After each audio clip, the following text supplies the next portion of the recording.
এই চুলাটা বানিয়ে দিয়েছে। আমরা এই চুলাটাকে দিয়ে এখন জলাপাতি খেলবো।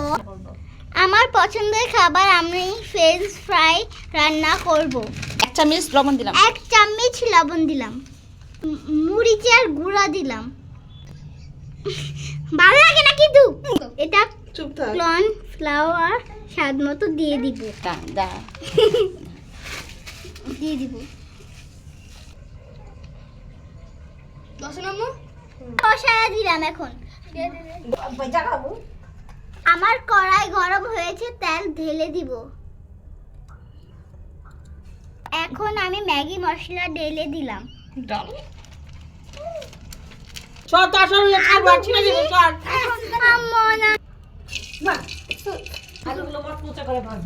আলুগুলো মচমচা করে ভাজবো।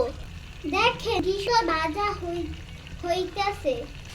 হ্যাঁ, আমি মচমচা করে আলু ভাজতেছি। আমার ফুপু অনেক সুন্দর করে আলু চুলা বাঁকে, তো গ্রামে থাকে তো আমার ফুপি। দেখে ভাজতেছি আমি। আমার ভাজা হয়ে গেছে, এখন আমি তুলতেছি। হাই গাইস, দেখেন আমার ভাজা শেষ। এখন আমি খেতে বসলাম। দেখেন অনেক ক্রিস্পি, অনেক সুস্বাদু হয়েছে, সেই স্বাদ।